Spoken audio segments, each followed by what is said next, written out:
Nos ubicamos en el libro de Isaías, es el estudio que estamos teniendo desde hace varias semanas, el libro que nos corresponde de esta serie de reyes y profetas del Antiguo Testamento. Esta ha sido la división que hemos estado discutiendo.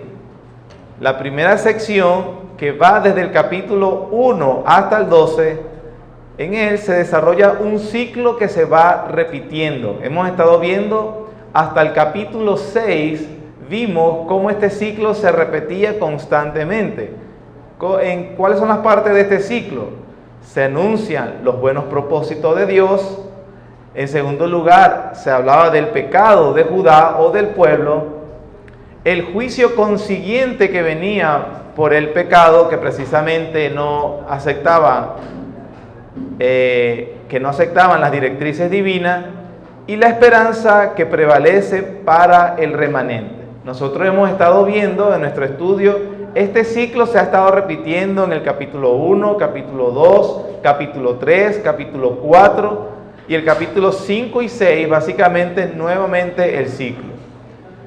Con el favor de Dios terminaremos esta primera sección que va hasta el capítulo 12.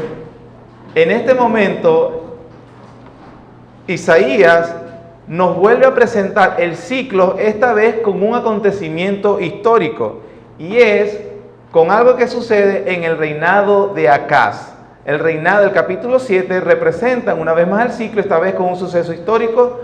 Vamos a ver capítulo 7, por favor.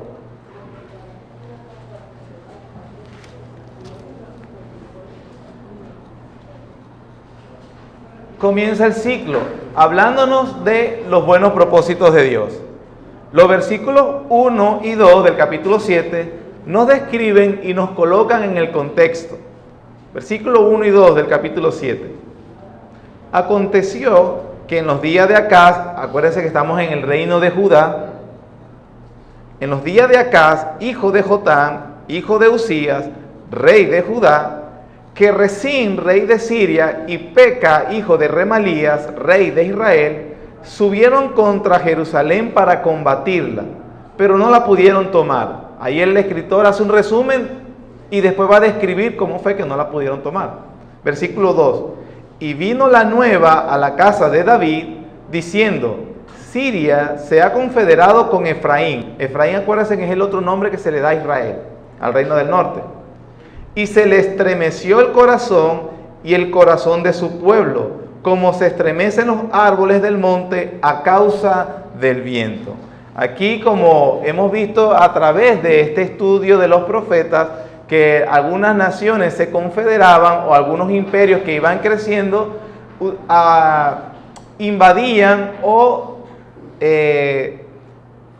invadían es la palabra, a los reinos menores, y de esta manera les obligaban a pagar tributo. Así expandían sus propios reinados. Aquí vemos entonces cómo Siria e Israel, viendo el crecimiento de Asiria, el imperio más grande que estaba avasallando por toda la zona, ellos dijeron, no, nosotros no nos vamos a dejar gobernar por los asirios y nos vamos a confederar para pelear contra ellos. Pero en este caso, Judá no quiso aliarse, de manera que Siria e Israel hicieron, entonces vamos a confederarnos nosotros y vamos a atacar a Judá y lo vamos a hacer nuestros vasallos. Es decir, tenía que hacer esa coalición obligatoriamente sí o sí. Y de esta manera, militarmente hablando, estas dos naciones eran más poderosas que Judá. Por eso vemos que tanto el rey como el pueblo se estremecieron y estuvieron muy turbados por este inminente ataque que venían de estas dos naciones. Ahora, Isaías, el profeta, es enviado para asegurarle al rey Acaz que tales planes no se van a cumplir. Vamos a leer del versículo 3 hasta el versículo 8. Entonces dijo Jehová a Isaías, sal ahora al encuentro de Acaz, tú y Siar-Jasub, tu hijo, al extremo del acueducto del estanque de arriba, en el camino de la heredad del lavador. Y dile, guarda y repósate, no temas, ni se turbe tu corazón a causa de estos dos cabos de tizón que humean por el ardor de la ira de Resín y de Siria y del hijo de Remalías. ha acordado maligno consejo contra ti, el sirio, con Efraín y con el hijo de Remalías, diciendo, vamos contra Judá y aterroricémosla, y repartámosla entre nosotros, y pongamos en medio de ella por rey al hijo de Tabel. Por tanto, Jehová el Señor dice así, no subsistirá ni será, porque la cabeza de Siria es Damasco y la cabeza de Damasco Rezín, y dentro de 65 años Efraín será quebrantado hasta dejar de ser pueblo.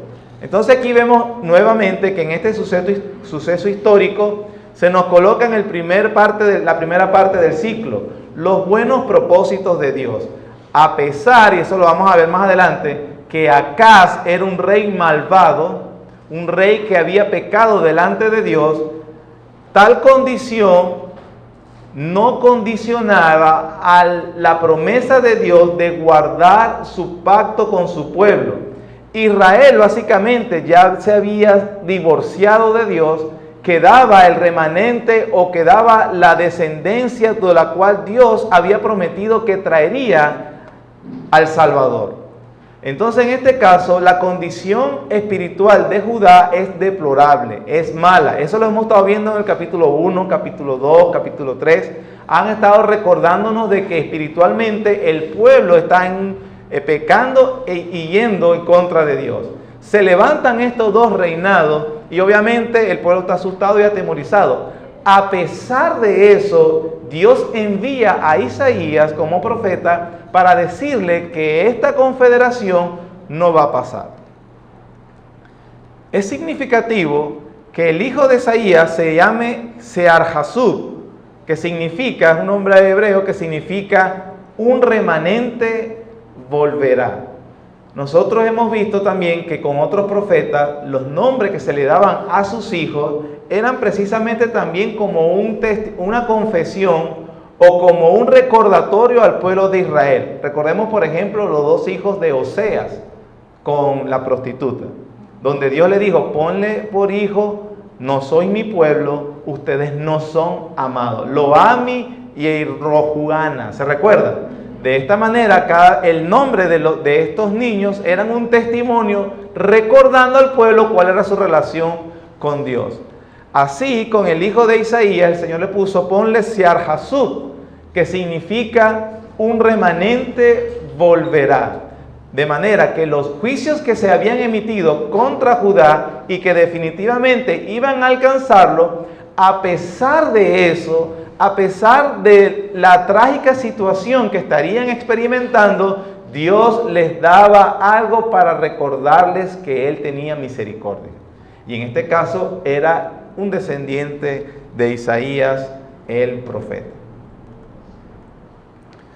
Solo se le pedía a Acaz que confiara en la palabra de Dios. Versículo 9 dice,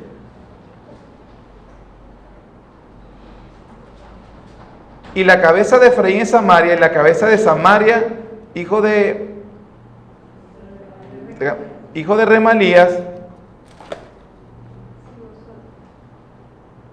si vosotros no creyereis, de cierto no permaneceréis. Esta es, si ustedes observan, la misma situación que se dio con el pueblo del norte de Israel, con los reyes y también en el pasado de Judá. Dios dando su revelación, Dios advirtiendo acerca de su relación con su pueblo y que se le demandaba tanto al rey, que era en este caso la autoridad representativa, y al pueblo, confiar en la palabra de Dios. Ese confiar era creerle y obedecer. En este momento solo se le pide a Acaz, confía que Dios me ha enviado para avisarte que eso no va a suceder. Sin embargo, con esto entramos a la segunda parte del ciclo, el pecado del pueblo, en este caso el pecado de Acaz. Acaz se rehúsa a confiar en Dios, subestima y desprecia a Dios, su palabra y su mensajero. Finge que no quiere tentar a Dios. Vamos a leer el versículo 10 hasta el versículo 13. Dice, Después que le dice, mira, se confederaron los sirios y los de Efraín contra ti y estás asustado, yo estoy al tanto de eso, yo te voy a proteger, no temas, solo confía en Dios. Si no confías, no vas a permanecer. Eso es lo que le dice Dios. Acá, esta es la respuesta de Acaz, versículo 10 hasta el 13. Habló también Jehová a Acaz, diciendo, pide para ti señal de Jehová tu Dios, demandándola, ya sea de abajo en lo profundo o de arriba en lo alto. Y respondió Acaz, no pediré y no tentaré a Jehová. Dijo entonces Isaías, oíd ahora, casa de David, ¿os es poco el ser molesto a los hombres, sino que también lo seáis a mi Dios? Uno lee estos versículos y dice, oye, me quedo un poco desconcertado, porque Acaz aparentemente tiene una actitud que debe tener un cristiano. Isaías le dice, pide una señal de que estas cosas que te estoy prometiendo se van a cumplir, pero Acaz humildemente dice, no, yo no voy a cometer tal cosa de tentar a Dios, yo confío totalmente en Él. En el segundo libro de los Reyes, capítulo 16, se nos explica mejor qué fue lo que pasó y qué era lo que decía o estaba diciendo Acaz con este supuesto sentido de humildad. Segundo libro de Reyes, capítulo 16.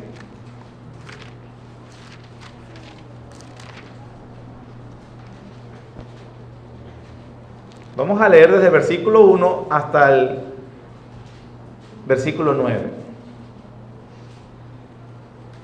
En el año, esto que vamos a leer, hermanos, es exactamente lo mismo que está pasando en Isaías capítulo 7. Dice, en el año 17 de Peca, hijo de Remalías, comenzó a reinar Acaz, hijo de Jotán, rey de Judá. Cuando comenzó a reinar Acaz, era de 20 años, y reinó en Jerusalén 16 años. Y que dice, no hizo lo recto ante los ojos de Jehová como David su padre. Antes anduvo en el camino de los reyes de Israel. Ustedes ya saben cuál era el camino de los reyes de Israel, cada vez era peor. Y aún hizo pasar por fuego a su hijo. O sea, era un idólatra abominable, este Acaz. Según las prácticas abominables de las naciones que Jehová echó de delante de los hijos de Israel. Asimismo, sacrificó y quemó incienso en lugares altos y sobre los collados y debajo de todo árbol frondoso. Ahora, hermanos, aquí también nos da un poco de claridad de la clemencia y de la misericordia de Dios. Como acabamos de leer, era totalmente justo y pertinente que Acaz con el pueblo se los llevaran por delante los sirios y Efraín. Y a pesar del grave pecado y lo abominable que se comporta Acaz, Dios en misericordia manda a su profeta a decirle, eso no va a suceder, yo te voy a proteger. ¿Se merecía Acaz y el pueblo de Judá la protección de Dios? Claramente no se lo merecía. Sin embargo, vemos y confirmamos los buenos propósitos de Dios contra un pueblo pecador. Seguimos, versículo 5. Entonces Resín, rey de Siria, y Peca, hijo de Remalías, rey de Israel, subieron a Jerusalén para hacer guerra y sitiar a Acaz, mas no pudieron tomarla. En aquel tiempo el rey de Edom recobró Elat para Edom y echó de Elat a los hombres de Judá. Y los de Edom vinieron a Elat y habitaron allí hasta hoy. Ahora escuchen esto, versículo 7, o léanlo conmigo. Entonces Acaz envió embajadores a Tiglat-Pileser, rey de Asiria, diciendo, hermanos, observen cómo le dijo, yo soy tu siervo y tu hijo. Sube y defiéndeme de mano del rey de Siria. Recordemos la conversación que él tiene con Isaías. Pide señal a Dios de que él te va a proteger. No, yo no voy a tentar a Dios. No era verdadera humildad. Era que no confiaba en absoluto en la promesa de Dios y más bien sobornó a un imperio superior para que lo defendiera, a pesar de que Dios le había dicho: yo te voy a defender. Ahí vemos que el pecado de Acaz cada vez es más grave. Versículo 7. Yo soy tu siervo y tu hijo, sube y defiéndeme de mano del rey de Siria y de mano del rey de Israel, que se han levantado contra mí.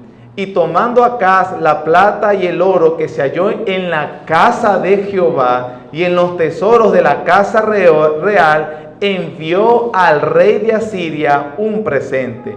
Y le atendió el rey de Asiria, pues subió el rey de Asiria contra Damasco y la tomó y llevó cautivo a los moradores a Kir y mató a Rezín.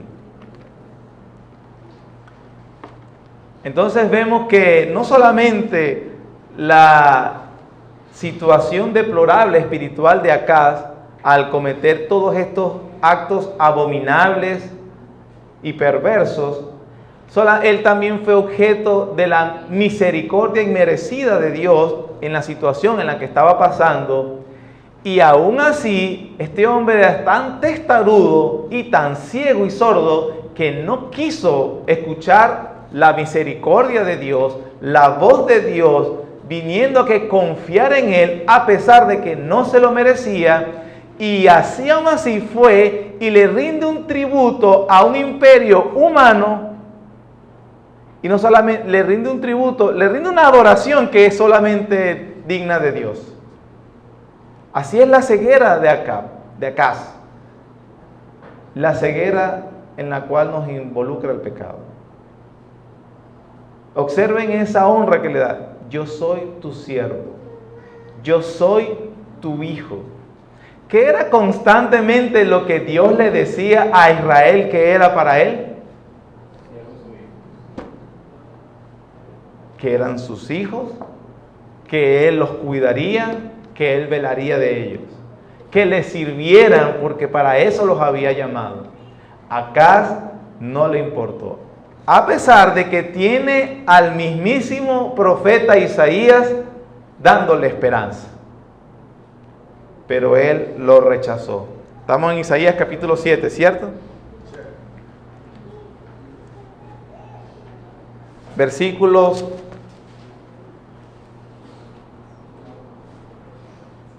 12. Respondió Acaz: no pediré y no tentaré a Jehová. Versículo 13. Dijo entonces Isaías, por eso después que vemos todo esto que acabamos de ver en el capítulo 16 de Segunda de Reyes, Isaías le responde reprendiéndole: oí ahora, casa de David, ¿os es poco el ser molestos a los hombres, sino que también lo seáis a mi Dios? Versículo 14. Por tanto, el Señor mismo os dará señal. He aquí que la Virgen concebirá y dará a luz un hijo, y llamará su nombre Emmanuel. Sabemos qué significa Emmanuel, ¿verdad? ¿Qué significa? Dios con nosotros. En medio de tanta oscuridad y en medio de tanta rebeldía delante de Dios, en medio de tanto pecado, es importante que allí Dios dirige a Isaías para que le dé y retome el mensaje de que un niño va a ser el salvador de su pueblo. Y nosotros conocemos esta profecía, es citada por Mateo capítulo 1. Y nosotros también entendemos que Mateo la cita diciendo: aquí se ha cumplido lo prometido por el Señor, o se cumplió de manera amplia. El mensaje se retoma porque nosotros sabemos, ya hemos estudiado, que toda la revelación bíblica se desarrolla en base a aquella promesa de Génesis capítulo 3, versículo 15, y que constantemente aquellos que pertenecen al pueblo de Dios recordaban eso, se les enseñaba y esperaban al fin ese cumplimiento de esa promesa de Dios. Cuando vimos Joel, él hizo un anuncio de este tipo. Cuando vimos Miqueas, también Miqueas hizo el anuncio sobre el niño que nacería a ser el Salvador. Y ahora estamos viendo Isaías y Dios está otra vez notificándole a su pueblo que Él está al tanto de su promesa y la va a cumplir. Pero ciertamente, a pesar de eso, hay un debate con respecto a esta profecía. Nosotros vemos aquí: la Virgen concebirá y dará a luz un hijo. Existen los que dicen que se refiere literalmente a una virgen en tiempos de Isaías. Es decir, que este milagro sucedió como sucedió con María. Recordemos que María, la madre de nuestro Señor Jesús, queda embarazada por el Espíritu Santo. Ella no tenía ninguna relación, no había tenido, a pesar de que estaba desposada o comprometida con José, no habían consumado el matrimonio. Y ella, siendo virgen, queda embarazada. Ahora, hay quienes dicen que esta profecía, porque recuerden, Isaías está hablando con Acaz. Yo te voy a dar una señal de que lo que yo estoy diciendo es verdad. Y el pueblo iba a ver que Dios lo que prometía lo cumplía. Hay un contexto histórico que estamos viendo. ¿Cuál es? El pueblo está turbado porque viene la invasión de los sirios e Israel. Hermanos, necesariamente esta señal tiene que cumplirse en ellos. Algunos dicen entonces que Dios obró un milagro tal cual con María, como lo hizo con María, y que una virgen concibió sin haber tenido relación sexual. Otros dicen que se refiere a una muchacha virgen, pero que se casó y luego de consumar el matrimonio, ella quedó embarazada. Algunos discuten sobre, aquí utilizan obviamente los aspectos de la gramática, cuáles son las palabras que se utilizan en el contexto original sobre que si es una virgen, que es alguien que nunca ha tenido relación sexual, o se hablaba también de una joven, una muchacha joven que se casaría y que ella sería la señal. Por el contexto, como muchas otras cosas, lo hemos visto en el Antiguo Testamento, yo soy de la inclinación, y eso lo vamos a leer más adelante, de que se trataba de una virgen que para el momento de la profecía, la joven era virgen, se casó con Isaías y después de consumar el matrimonio quedó embarazada. El niño sería una señal que después vamos a hablar aquí, que dice Isaías luego, de cómo ellos verían que se cumplió la palabra de Dios. Sin embargo, esa profecía se cumpliría completa y perfectamente con la venida del Señor Jesús. Vamos a seguir avanzando. Aunque vamos aquí. Capítulo 15. Capítulo 7, versículo 15. Capítulo 7, versículo 15 de Isaías, hablando del niño. Y llamará su nombre Emmanuel. Comerá mantequilla y miel hasta que sepa desechar lo malo y escoger lo bueno. Porque antes de que el niño sepa desechar lo malo y escoger lo bueno, la tierra de los dos reyes que tú temes será abandonada. Esto es una de las primeras razones por qué la profecía se debía cumplir en tiempos de Acaz. El Señor Jesús nació 8 siglos después de esta profecía, es decir, 800 años. Acaz no podía haber dicho, ni el pueblo de Judá, sí, Dios cumplió lo que nos me dijo a través de Isaías, 800 años después que ni siquiera ninguno estaba vivo. Además que Reyes nos dice que el rey de Asiria sí invadió a Siria y también invadió a Israel. Es decir, tenía que cumplirse en tiempo de ellos. El tema que se hable de que el niño comerá leche y miel hasta que sepa desechar lo bueno, está hablando de la responsabilidad que se le daba a un niño judío cuando se asumía que él era responsable de sus actos. Y eso es los 12 años de edad. O sea, hasta que el niño cumpliera para ellos la mayoría de edad o tiene responsabilidad ante la ley de Dios, ya no los padres, eran los 12 años. Y él dice, antes de que el niño sepa hacer eso, la tierra de los dos reyes que te gobiernan van a ser invadidos y desolados. 10 años pasaron y Asiria ya había destruido Siria e Israel ya había sido invadida por primera vez. Entonces, ese niño se debía cumplir en ese tiempo. Sin embargo, aunque las opiniones sean diferentes, ese hecho no cambia que el Nuevo Testamento se cita este episodio para hablar del cumplimiento de la promesa de Dios. Mateo capítulo 1.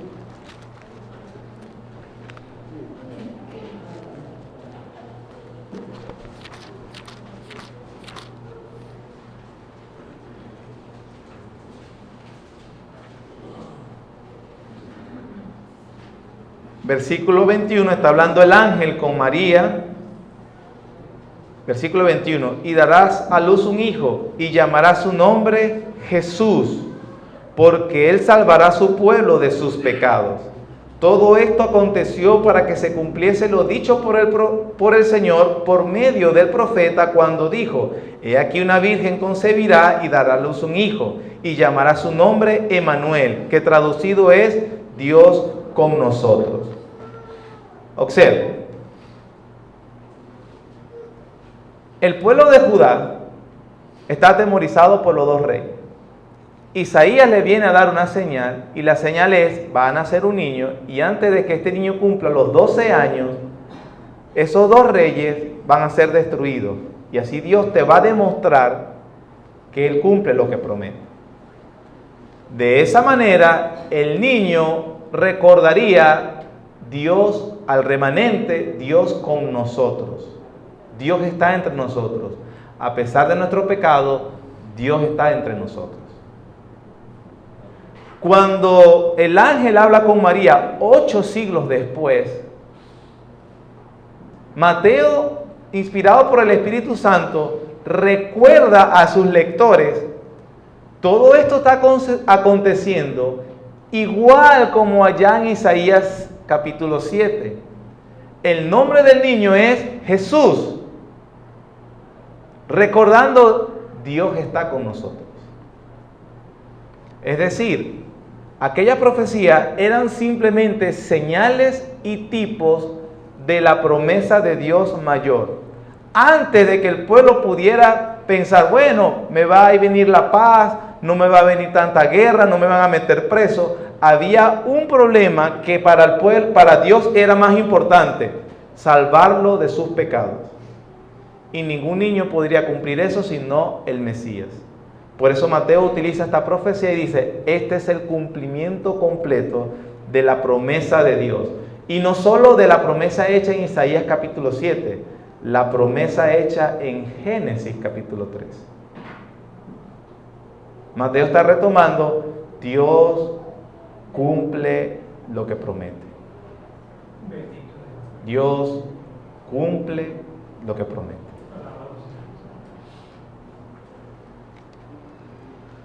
El juicio consiguiente. Recordemos que el ciclo es los buenos propósitos de Dios, el pecado del pueblo, el juicio por ese pecado. Se describe el juicio que vendrá a través de Asiria, Isaías capítulo 7.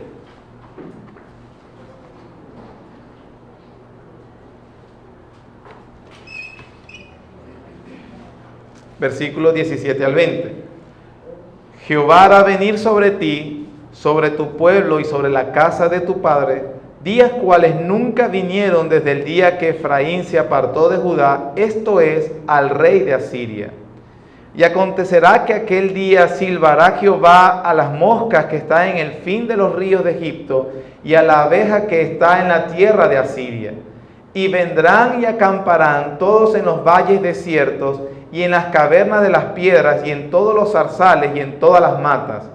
En aquel día el Señor raerá con navaja alquilada con los que habitan al otro lado del río, esto es, con el rey de Asiria, cabeza y pelo de los pies, y aún la barba también quitará. Se utiliza esta figura de navaja alquilada porque Acaz precisamente había utilizado el tesoro consagrado para la casa de Dios, para lo que era para honrar a Dios, y lo utilizó para sobornar a Asiria para que lo cuidara, despreciando el cuidado de Dios. Entonces Dios le dice, tú elegiste eso, yo voy a usar el mismo instrumento que tú utilizaste para desobedecerme, ese va a ser mi instrumento para castigarte. Y entonces vemos cómo Dios emite un juicio sobre Judá, que vendrá igualmente a Judá a través de Asiria. Mantequilla y miel era la dieta normal de los que vivían en una tierra devastada que había vuelto al pastoreo. Versículos 21 al 22. Acontecerá en aquel tiempo, ¿cuál tiempo? El que acaba de decir que vendrán el instrumento del juicio, que criará un hombre una vaca y 2 ovejas, y a causa de la abundancia de leche que darán, comerán mantequilla, ciertamente mantequilla y miel comerá el que quede en medio de la tierra. Aquí uno se puede confundir y pensar, bueno, aquí está prometiendo abundancia, va a haber mucha leche y miel, pero no es en el sentido de bendición, es en el sentido de la poca gente que hay, va a tener abundancia de lo que se produzca. Pero era no por bendición, sino por lo devastado que habían quedado.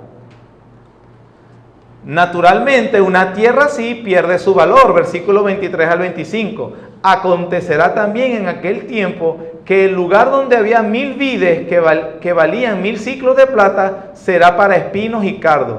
Con saetas y arco irán allá, porque toda la tierra será espinos y cardos. Y a todos los montes que se cavaban con azada no llegarán allá por el temor de los espinos y de los cardos, sino que serán para pasto de bueyes y para ser hollados por los ganados.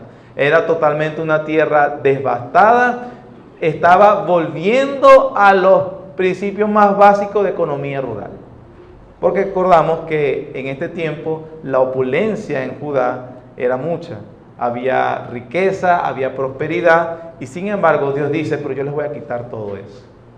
Y apenas comerán mantequilla y miel. A ese remanente va a haber el niño que iba a nacer, precisamente era la señal de eso. Que a pesar de ese juicio, había misericordia para ese remanente. Y entramos al cuarto y último ciclo de este episodio. Está básicamente y se derrama por todo el capítulo 8, donde nos llama a la respuesta que a pesar del juicio que iban a experimentar, el pueblo de Dios iba a tener. Vamos a leer el versículo 1 al 3 para recordar un poco sobre la promesa del niño que iban a hacer. Dice, me dijo Jehová, toma una tabla grande y escribe en ella con caracteres legibles tocante a Maher Salal Hasbaz. Eso significa, el despojo se apresura. Y junté conmigo por testigos fieles al sacerdote Urías y a Zacarías, hijo de Berequías. Y me llegué a la profetisa. Profetisa en este caso se le llamaba por ser la esposa de él, la cual concibió y dio a luz un hijo. Es el hijo que se prometió en el versículo 14. Y me dijo Jehová, ponle por nombre Maher Salal Hasbaz. Otra vez más, el nombre, él tenía ya un hijo que se llamaba Sear-Jasub. Sear-Jasub, ¿qué significaba? Un remanente volverá. Y este otro niño significaba, el despojo se apresura. El despojo se apresura, la presa se precipita. Es decir, el juicio venía. Versículos 11 al 20, que es lo que decimos, a pesar de eso, el pueblo debía tener una respuesta. Versículo 11, porque Jehová me dijo de esta manera, con mano fuerte, y me enseñó que no caminase por el camino de este pueblo, diciendo, no llaméis conspiración a todas las cosas que este pueblo llama conspiración. Es decir, hermano, el pueblo de Dios tiene un sentido de valor diferente al del mundo. En eso se distingue el pueblo de Dios. No llama bueno a lo que el mundo llama bueno, y no llama malo a lo que el mundo llama malo. La santidad, honrar a Dios, ser fiel, hacer lo que Dios dice, es algo que el mundo cataloga como malo, aburrido, pesado, religioso, fanático. Dios le está diciendo al pueblo, ustedes deben vivir con otro sentido de valores. No llaméis conspiración a todas las cosas que este pueblo llama conspiración, ni temáis lo que ellos temen, ni tengáis miedo. A Jehová de los ejércitos, a él santificad, sea Él vuestro temor y Él sea vuestro miedo. Son muy importantes estas palabras, hermanos. Y yo creo que usted ya está en la capacidad, si me ha estado prestando atención, porque le dice al que deben estar temorizados y con el que deben estar teniendo miedo es a Dios, ¿cierto? ¿Por qué les dice eso? Si me ha estado prestando atención, lo sabe. ¿Quién me puede decir? Por el juicio que venía. Ellos, el capítulo 7 comenzó ellos atemorizados porque venía una invasión. Están preocupados, ansiosos, temerosos. ¿Qué va a pasar con mi vida? ¿Y qué voy a hacer ahora? En medio de esa circunstancia, Dios le hace unas promesas. Algunos no obedecen ni atienden a esa promesa, pero Él les dice al pueblo de Dios que ellos santifiquen al Señor en su corazón, a pesar de lo que están pasando. Y que ellos son dirigidos por un sentido de valores totalmente diferente. Tu temor principal no era la invasión que se avecinaba y que venía. Tu temor principal era Dios. Debe ser Dios. Esto, hermano, la aplicación está más que clara, ¿verdad que sí? ¿Qué va a pasar con nuestro país? La situación política, económica, cada vez de ambos bandos se están radicalizando. Ay, Dios mío, ¿ahora qué vamos a hacer? Ahora sí que nos llevó el que nos trajo. No es que no seamos, yo le he estado diciendo, no es que no seamos realistas. Hay una situación difícil que vivimos en nuestro país. Pero en medio de experimentar estas cosas que suceden, más allá de desesperarnos e ir en el mismo son que anda el mundo, Dios dice, al Señor santificad y a Él teman. Más allá de cualquier otra situación, por más real que esté sucediendo. Todo lo que hagamos debe estar entonces, debe ser hecho en medio de temor a Dios. Temor a Dios. Versículo 13. A Jehová de los ejércitos, a Él santificad, sea Él vuestro temor y Él sea vuestro miedo. Entonces Él será por santuario, pero a las dos casas de Israel por piedra para tropezar y por tropezadero para caer y por lazo y por red al morador de Jerusalén. Y muchos tropezarán entre ellos y caerán y serán quebrantados y se enredarán y serán apresados. Ata el testimonio, sella la ley entre mis discípulos.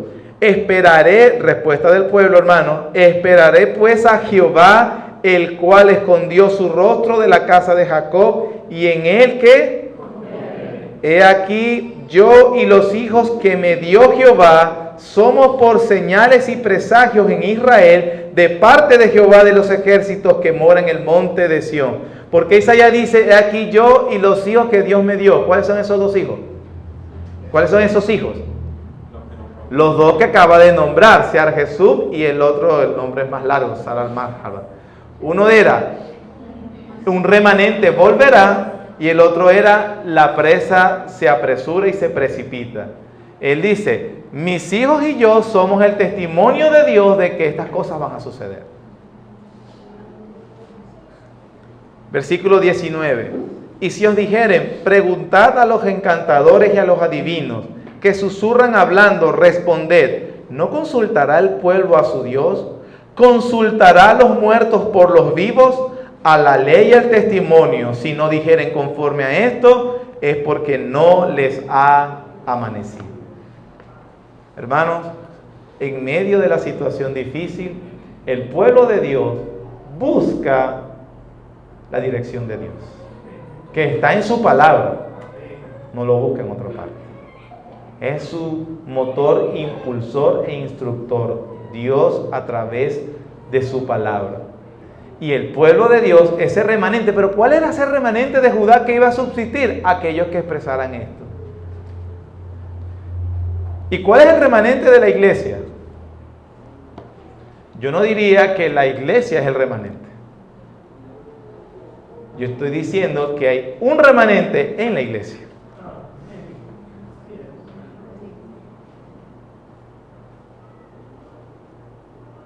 Y son aquellos que santifican de corazón al Señor. ¿Cómo es su vida, hermano? ¿Cómo es su vida? Los capítulos restantes, La iglesia como el remanente en el mundo, pero en la iglesia local vemos un remanente. sí, muy buena acotación. Podríamos decir que la iglesia es la iglesia invisible, es el remanente de Dios en el mundo, la iglesia invisible. ¿Por qué decimos la iglesia invisible? Porque son aquellos que Dios conoce verdaderamente, que son sus hijos verdaderamente. Esa iglesia invisible, hemos aprendido, se manifiesta en iglesias locales visibles. Pero todo aquel que es verdadero hijo pertenece a la iglesia visible. Pero no todo el que pertenece a la iglesia visible es de la iglesia invisible. Muy buena esa porque me ayuda a aclarar. Todos los verdaderos hijos de Dios pertenecen a una iglesia visible. Yo no les voy a decir, pertenecen a esta iglesia local visible. Por supuesto que no. Pueden pertenecer a otras congregaciones visibles que Dios ha dispuesto a levantar en nuestro país y en alrededor del mundo. Pero son parte de la iglesia visible. Pero no es lo mismo decir que todos los que son miembros de esta iglesia visible son realmente verdaderos cristianos. Hay que tener cuidado. Hay que tener cuidado. Amén. Los restantes capítulos 9, 10, 11 y 12 son un resumen entremezclado de los ciclos que ha estado diciendo por los 8 capítulos. Comenzando el capítulo 9, vuelve a retomar el mensaje sobre el Mesías. Es aquel pasaje más famoso que dice, y un hijo nos es nacido, y niño nos es dado, y llamará su nombre, Dios fuerte, admirable, consejero. Isaías retoma la esperanza de que el niño va a nacer. Es interesante, ya el niño de él había nacido. Pero él dice, esto es una señal de aquel verdadero cumplimiento, aquel cumplimiento perfecto de Dios, y ese es obviamente cuando Mateo dice, ese es Jesús. Dios fuerte, admirable, consejero, su reinado no tendrá fin, será para siempre, gobernará en justicia. Y el resto del capítulo va entremezclando los cuatro partes del ciclo que hemos hablado. Termina esta primera sección con un canto de alabanza y acción de gracias, capítulo 12. Y con esto terminamos la primera sección de Isaías. Con el favor del Señor, en las otras escuelas dominicales abordaremos lo restante del libro. Dice que cuando el Señor cumpliera su promesa de traer a este niño, hermano, ellos mirarían hacia el futuro. Nosotros estamos en la etapa de la redención donde vemos, ya se cumplió, el niño vino. Y no se quedó niño, por cierto, es el Señor Jesús, el Mesías. En aquel día dirás, capítulo 12, versículo 1, en aquel día dirás, cantaré a ti, oh Jehová, pues aunque te enojaste contra mí, tu indignación se apartó. ¿Y qué, hermano? Me has consolado. A pesar del pecado, Dios envió a su Hijo. He aquí, Dios es salvación mía. Me aseguraré y no temeré, porque mi fortaleza y mi canción es Jehová, Jehová, Jehová, quien ha sido, ¿qué otra vez? Salvación para mí. Sacaréis con gozo agua de las fuentes de salvación. ¿Se recuerdan la conversación con la mujer samaritana en Juan capítulo 4? ¿No? Que tú le pedirás a él y él te dará aguas. No es de este pozo, mujer. Son ríos de agua viva. Versículo 3, sacaréis con gozo aguas de la fuente de salvación. Versículo 4, y diréis en aquel día, cantad a Jehová, aclamad su nombre, Haced célebres en los pueblos sus obras. Recordad que su nombre es engrandecido. Cantad salmos a Jehová, porque ha hecho cosas magníficas. Sea sabido esto por toda la tierra. Regocíjate y canta, oh moradora de Sión, porque grande es en medio de ti que el Santo. Dios con nosotros. Jesús, el Señor cumplió su promesa. Y a pesar de que el inicio del establecimiento de su reino, los discípulos decían, ok, ¿cuándo se acaba esta cuestión con los romanos? Y Dios, y aquí vamos a gobernar. Se acabaron las humillaciones y el Señor le empieza a explicar, al momento, hubo una inauguración del reino con mi venida, seré crucificado, resucitaré, el reino se va a expandir hasta que es la iglesia y yo prometo que volveré. Mientras tanto, ustedes hagan lo que les he mandado hacer. Y dice, he aquí, yo estoy todos los días entre ustedes. Y para nosotros apoyarnos en estas promesas futuras, debemos recordar estas pasadas. Dios lo cumplió. Prometió estar entre nosotros, hermano. Por eso cuando vamos a cantar a Dios, quien es salvación mía, porque está entre nosotros. Y en medio de todas las dificultades que pasamos en nuestras vidas, particularmente, no tenemos a un Resín y a un Pecalías que nos va a invadir. Tenemos otros son nuestras situaciones, ¿cierto? Problemas económicos, políticos, matrimoniales, de hijos, enfermedades, hay pecado, hay tantos enemigos de verdad que han hecho sus incursiones en nuestra vida. Ahí Dios dice, yo estoy con vosotros. Canta a Dios. Dios cumple su promesa. Usted puede ver entonces que Acaz, a pesar de eso, entonces Acaz no falló. Bueno, es que no sabía. Bueno, es que yo ignoraba. Yo creí que era lo mejor que podía hacer. No, él estaba claro. Dios se lo reveló a través de Isaías. Pero él lo despreció. Nosotros igualmente. Su palabra se nos ha dado. Se nos está exponiendo cada vez a predicación tras predicación, diciéndonos qué espera Dios, diciéndonos cómo actúa Dios. Usted puede entonces confiar y temer santificar a Dios o rechazar. La esperanza es para el remanente. Amén. Gracias, Señor, te damos por tus promesas. Gracias porque tú eres fiel. Y cuando recordamos que eres fiel, es que tú, Señor, eres consistente. Las cosas que anuncias las cumples. Oh, Señor, en ese fundamento es que descansa nuestra esperanza, nuestro gozo, Señor, y nuestro temor a ti. De que usted cumple lo que dice en su palabra. Te rogamos, buen Señor, entonces, que nos ayudes a tener oídos atentos, no ser oidores olvidadizos, que viven, Señor, según sus deseos, la circunstancia y lo que le plazca. Oh, Señor, por favor, aleja eso de nosotros, que nosotros seamos ese pueblo que a pesar de todo, a pesar de las experiencias amargas que tiene, puede santificarte en su corazón y puede ver, puede mirar, levantar la mirada en medio de toda esta situación y ver con expectativa, esperanza realmente que tú tienes el control y puede terminar con un regocijo real como esta porción que acabamos de leer, como concluye Isaías con el pueblo, alabando a Dios porque realmente tú eres nuestra salvación. Llamará su nombre Jesús porque Él salvará, seguro que salvará a su pueblo. Gracias, Señor, porque tú cumpliste y tu Hijo, el niño, nació, vivió perfectamente, murió, Señor, por nuestros pecados y ahora nos ofrece salvación si confiamos solamente en Él. Señor, ayúdanos, Padre, y sobre todo, que cuando entendemos eso, realmente, Padre, podemos alabarte. En el nombre de nuestro Señor Jesucristo rogamos esto. Gracias, Señor. Amén y amén.